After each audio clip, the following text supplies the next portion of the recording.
أشهد أن محمدا رسول الله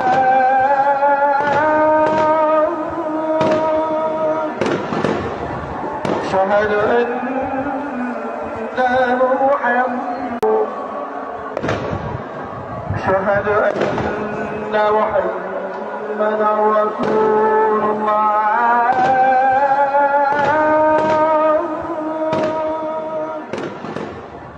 أشهد أن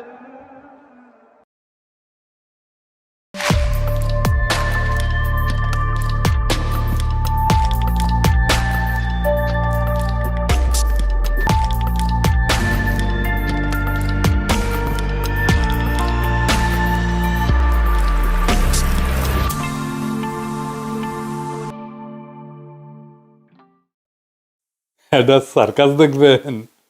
আঙ্গেরে ক্ষুদ্রকালে একটা বিখ্যাত সার্কাস আছিল, নাম ছিল দ্য রওশন সার্কাস। সার্কাসে তো হাতি ঘোড়া থাকে, ওগুলো তো দেখবার জন্য যাইতামই, কিন্তু এটার সাথে সবচেয়ে ইন্টারেস্টিং ছিল জোকার। জোকার দেখার জন্য আমরা যাইতাম। জোকার আর পারফর্মারের তফাৎ বুঝেন। জোকার কিন্তু সার্কাসের সব ক্যারিকাচার করতে পারে, কিন্তু শেষে যাইয়া এমন একটা ভজঘট বাঁধায় ফেলে যে সেটা হাস্যকর হয়ে যায়। বিএনপি নির্বাচন চায়, সংস্কার তার মতো করে চায়। এটা করতে গিয়ে সে সার্কাসের মতো কাণ্ড করিছে। আমি কইছি না জোকারের মতো আচরণ করিছে, আপনারা বিচার করেন। সিলেটে বিএনপির একটা সভা করেছেন ওনারা, সেটি মির্জা আব্বাস আবার কইছে সরকার নির্বাচন এড়ায় যাওয়ার ষড়যন্ত্র করিচ্ছে। আবার সেই পুরানো কাসন্দি, আবার ঘুরে ফিরে নির্বাচন, ইলেকশন ফেব্রুয়ারিতে হবে, কথাবার্তা তো হয়ে গেছে, 1 মাস হয়েছে। আবার আমাবস্যার পূর্ণিমার বাতের ব্যথা যেভাবে সেগে ওঠে না, উনকে করে উনাদের নির্বাচনের ব্যথা সেগে ওঠে মাঝে মাঝে। ওই একই মিটিং এ মির্জা ফখরুল সাহেব ছিলেন। উনি আবার কইছে নির্বাচিত সরকারের চেয়ে কোনো সরকার শক্তিশালী হইতে পারে না। তো জিয়া রহমানের যে সরকার আছিল, জিয়া রহমান যখন ক্ষমতায় না, ওটা কি নির্বাচিত সরকার ছিল? ওটা শক্তিশালী সরকার ছিল না? কি কয় আর কি না কয় তার কোনো ঠিক ঠিকানা নাই। তা আচ্ছা, যাই হোক, কেমন শক্তিশালী সরকার তৈরি করবে বিএনপি, ওটাই তো ক্ষমতা তাসপি, তাই না? সবাই মনে করিচ্ছে। আমি মনে করি কিনা সেটা বড় কথা না, অনেকেই মনে করে আর কি। তো বিএনপি কেমন শক্তিশালী সরকার তৈরি করবি, এটার একটা স্যাম্পল দেখি। হ্যাঁ, আসেন দেখি বিএনপি কেমন শক্তিশালী দল। আসেন, এডিটর সাহেব এনে দেখান। এই চুপ, একদম চুপ প্লিজ। একটা কথা বলে আমি বের হয়ে যাবো এখান থেকে, প্লিজ প্লিজ। সবাই চুপ করে থাকেন, ধন্যবাদ। চুপ করেন প্লিজ। আপনারা বসেন না ভাই, আপনারা বসেন, এভাবে জোরটা উঠতে পারেন না, আপনারা নিজেরা বসে যান। যে নির্বাচিত সরকারের চাইতে শক্তিশালী কোন সরকার হতে পারে না।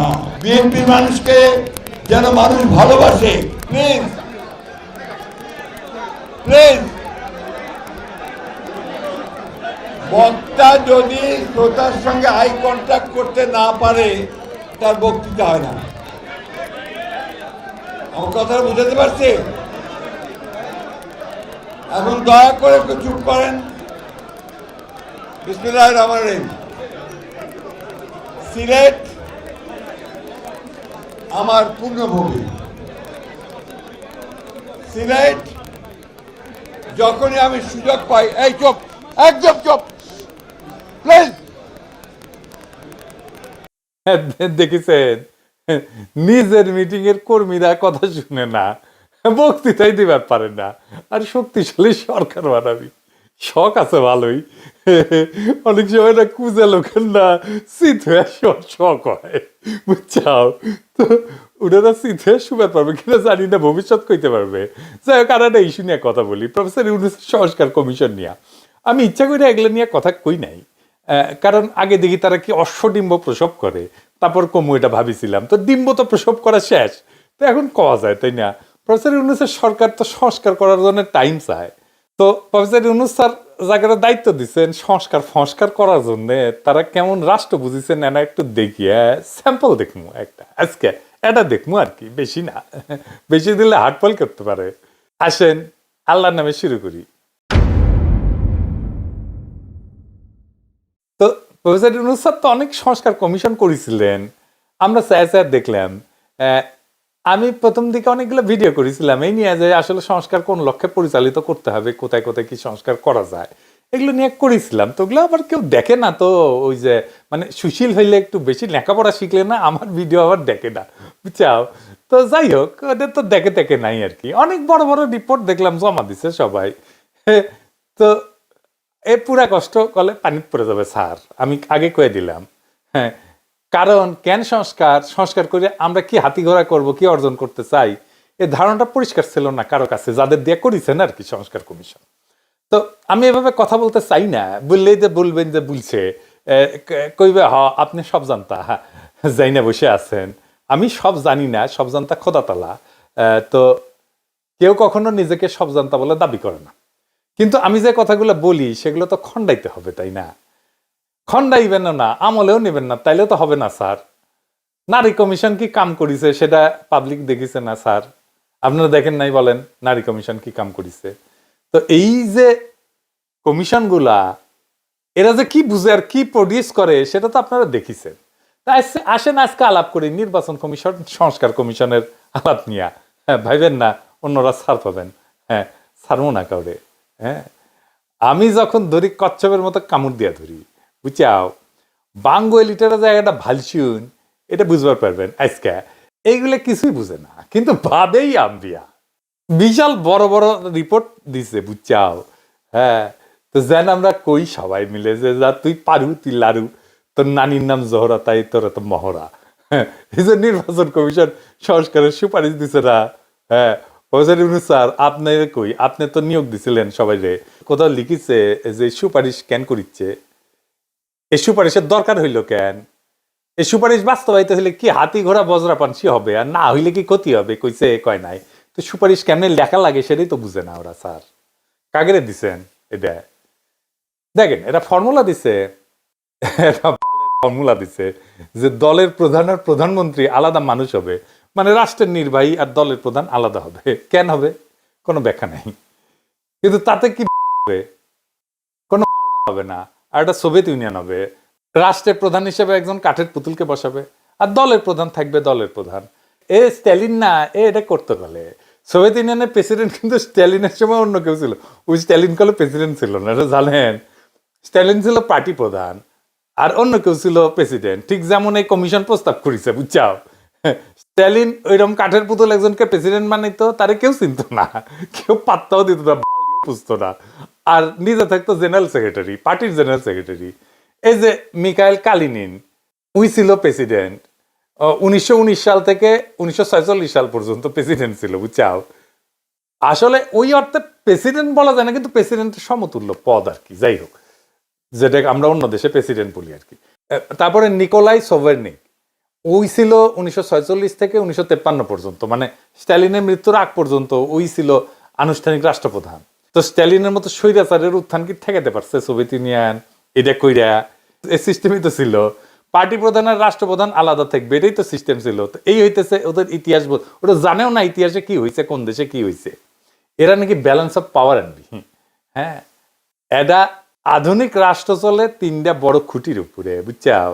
এটা হচ্ছে এক্সিকিউটিভ। এক্সিকিউটিভ মানে হচ্ছে ইংরেজি যেহেতু কইছে তাহলে ঠিকই কইছে না। এক্সিকিউটিভ মানে হচ্ছে যারা দেশ চালায়, মানে সরকার। লেজিসলেটিভ মানে যারা আইন বানায়, মানে সংসদ। আর জুডিশিয়ারি মানে যারা বিচার করে, মানে আদালত। তার মানে সরকার, সংসদ, আদালত, এই তিনটা আলাদা জিনিস। এই তিনজন যদি একে অপরের ভুল ধরতে না পারে, তাহলে তারা চাইলে যা খুশি তাই করতে পারবে। আর এই জন্যই দরকার হয় সেকেন্ড ব্যালেন্স, মানে একে অন্যের উপরে নজরদারি করবে। এটাই হইতেছে সেকেন্ড ব্যালেন্স। তো সমস্যা কোথায়? সমস্যা হচ্ছে বাংলাদেশ সরকার, সংসদ, এই দুইটা একই নির্বাচনে ঠিক হয়ে যায়। হ্যাঁ, বুঝছাও। যে দল নির্বাচনে যেতে সে ধর সরকার চালায়, সংসদেও সে সংখ্যাগরিষ্ঠ হয়। ফলাফল হয় কি? সরকার যা খুশি তাই করতে পারে, যেমন বাজেট পাস, ট্যাক্স বসানো, আইন বানানো, কোনো বাধাই নেই কেন। কারণ সংসদও তো তাদের নিজেদের লোক দিয়ে ভর্তি।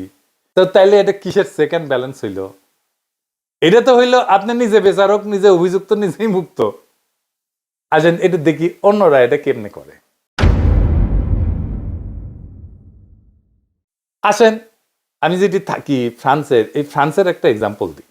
ফ্রান্সের প্রেসিডেন্ট ছিল চার্লস দ্য গল। 1958 সালে নতুন সংবিধান করলেন। উনি বললেন রাষ্ট্রপতি আলাদাভাবে নির্বাচিত হবে, সংসদ সদস্য আলাদা নির্বাচিত হবে, দুইজনের ক্ষমতা আলাদা, হিসাবও আলাদা।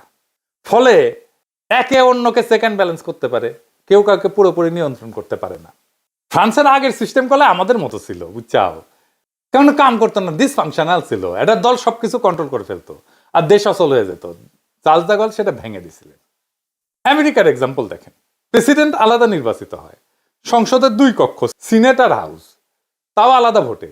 এমনকি প্রেসিডেন্টের মেয়াদের মাঝামাঝি সংসদের নির্বাচন হয়, বুঝছাও। মানে প্রেসিডেন্ট আর সংসদ কেউ কারো চাকর না, একজন আর একজনকে নিয়ন্ত্রণ করে। আর বাংলাদেশের এক্সাম্পল দেখেন, একবার ভোট হইলে সংসদও হয়, সরকারও হয়, সরকারের ইচ্ছাতে সংসদ চলে। তাহলে সংসদ আর আলাদা কি? এটা তো তাহলে সরকার একটা জি হুজুর অফিস, তাই হয়েছে। তাই বাংলাদেশের সরকার যা চায় তাই হয়। যেই দেশে একটা ভোটে সরকার ঠিক হয়ে যায়, একটা ভোটে সব ঠিক হয়ে যায়, সেখানে কোনো বালসালের সেকেন্ড ব্যালেন্স হবে না। এগুলো বুয়া কথা, বুঝেই না কেমনে সেকেন্ড ব্যালেন্স করতে হবে। এরা একটা আইডিয়া দিছে, উচ্চ কক্ষ। এটা বিএনপিও করে চায়। বিএনপির 31 দফা স্পষ্ট লেখা আছে, উচ্চ কক্ষতে থাকবে এলিটেরা, মানে সাংবাদিক থাকবে, সাহিত্যিক থাকবে, ডাক্তার থাকবে, ইঞ্জিনিয়ার থাকবে, প্রফেসর থাকবে এরা। তো এটা ইংল্যান্ডে আছে, তারেক রহমান দেখিছে, এটা ইংল্যান্ডে উনি থাকেন, তাই এটা আনাই লিখবি। দেখবেন আছে প্রস্তাবে ইংল্যান্ডের NHS এর মতো করে স্বাস্থ্য ব্যবস্থা করবি ওরা। তো দেখিছে এটা করাই লিখবি। হ্যাঁ, বুঝছাও, টিনেজের পোলাপাট আছে না, ওরা ডাক্তার দেখলে কয় এটা মুই হোম, ইঞ্জিনিয়ার দেখলে কয় এটাও মুই হোম, আর সিনেমার নায়ক দেখলে কয় এটা মুখ হবাই হবে। তা বিএনপি যেটা দেখিছে সেটা তাকে হবাই হবে, বুঝছাও। আসেন আমরা দেখি উচ্চ কক্ষ কেমন, ভালসুনের মতো একটা বালসাল আইডিয়া দেখি। আসেন,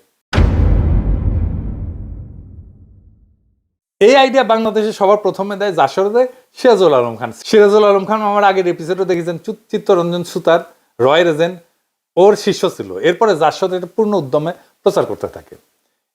এরপর আর এক জাসদ ভারতীয় দালাল আসম রব বিভিন্ন টক শোতে তাদের এই আইডিয়া প্রচার করতে থাকে। আপনারা দেখেছেন 2011 থেকে 16 সালের মধ্যে ওই টিএসসি থেকে সাঙ্গারপুল যাওয়ার সময় রাস্তার পাশের দেয়ালে জাসদের এই উচ্চ কক্ষের বিশিষ্ট সংসদের দাবিতে গ্রাফিতি আকারে লেখা থাকতো।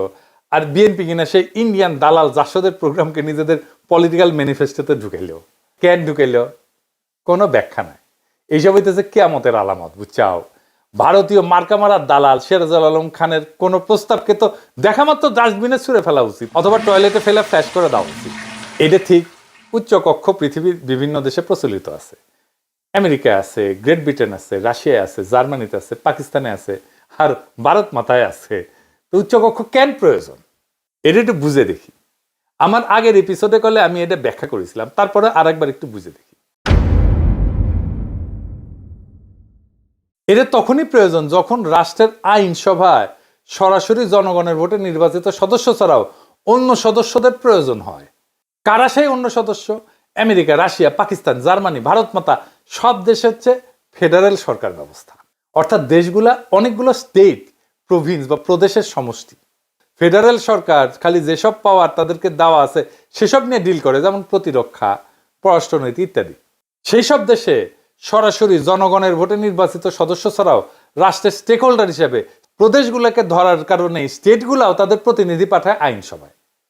স্টেটস অথবা ফেডারেশনের সদস্যদের পাঠানো সদস্য দিয়ে গঠিত হয় আইনসভার উচ্চকক্ষ। আর গ্রেট ব্রিটেনে অ্যারিস্টোক্র্যাট আর চার্চ অফ ইংল্যান্ডের বিশপরা উচ্চকক্ষের সদস্য, কারণ তারা ঐতিহাসিকভাবে গ্রেট ব্রিটেনের রাষ্ট্র কাঠামোর গুরুত্বপূর্ণ স্টেক হোল্ডার। একটা সিরিয়াল আছে ডাউনটাউন এবে, যে কোনো বিল উভয় কক্ষে পাশ করা লাগে আইন হতে হইলে। অর্থাৎ উচ্চ কক্ষ নিম্ন কক্ষের পাঠানো বিল ওভাররুল করে দিতে পারে অথবা পাল্টাই দিতে পারে। এন্ড বাংলাদেশ কি ফেডারেল রাষ্ট্র বলেন তো? এটা একটা ইউনিটারি রাষ্ট্র। এখানে ওই যেগুলো রাষ্ট্রের কথা বললাম ওই রাষ্ট্রগুলোর মতো বড় ডাইভার্স প্রদেশ বা স্টেট নাই, যাদের নিজস্ব আলাদা আলাদা এক্সিকিউটিভ আছে, আইনসভা আছে, জুডিশিয়ারি আছে, তা তো না। তাহলে বাংলাদেশের উচ্চ কক্ষের কি প্রয়োজন বলেন তো? কোনো প্রয়োজন নাই। ক্ষুদাই খালি খালি জনগণের টাকা এদের পাল্টে এদের খরচা করতে হবে, এদের বেতন দিয়ে পাল্টে হবে না। যেসব দেশ ইউনিটারি রাষ্ট্র ব্যবস্থা, যেমন Sweden, Norway, Denmark, Finland, Israel, তুরস্ক, গ্রিস, শ্রীলঙ্কা, প্রত্যেকটা এক কক্ষ বিশিষ্ট আইনসভা। বাঙ্গুল্যান্ড বিশ্বে ইউনিক হবে যদি আইনসভায় উচ্চকক্ষ বানায় এই ইউনিটারি রাষ্ট্র নিয়ে। খালি জাপানে একটা ইউনিটারি রাষ্ট্রের 2টা কক্ষ আছে, কারণ জাপান একটা কনস্টিটিউশনাল মনার্কি। কিন্তু সেখানে 1869 সালে জাপানের সম্রাট মেইজির নেতৃত্বে সামুরাইদের বিরুদ্ধে মেইজি বিপ্লব হওয়ার পরে জাপানের সম্রাট গ্রেট ব্রিটেনের মতন করে একটা অ্যারিস্টোক্রেসি তৈরি করে যারা উচ্চকক্ষের সদস্য হইতো। এটা তাদের ইতিহাসের সাথে যুক্ত। এই ধারা চলে এসে আজকে জাপানের গ্রেট ব্রিটেনের মতো দুইটা কক্ষ। বাঙ্গুল্যান্ডের তো কনস্টিটিউশনাল মনার্কি না, অ্যারিস্টোক্রেসিও না, তো তাইলে কেন উচ্চকক্ষ? এটার তো ব্যাখ্যা নাই কোনো এদের কাছে। সুইডেন, ডেনমার্ক, নরওয়ে এই সমস্ত দেশ কনস্টিটিউশনাল মনার্কি হওয়া সত্ত্বেও খালি অ্যারিস্টোক্রেটদের দিয়ে কোনো উচ্চকক্ষ বানায় তাদের এম্পাওয়ার করে নাই। তাহলে এখন বাংলাদেশে প্রস্তাবিত উচ্চকক্ষের সদস্য কারা হবে আর তারা কাদের প্রতিনিধিত্ব করবে?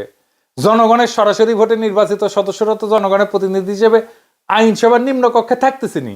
আমরা বাংলাদেশের বৃহত্তম রাজনৈতিক দল বিএনপির 31 দফা বিশ্লেষণ করে দেখি, এখানে 6 নম্বর দফায় বলা আছে উচ্চকক্ষ বলতে তারা কি বুঝে আর তাদের সদস্যরা কাদের প্রতিনিধি। আসেন এটা একটু দেখি।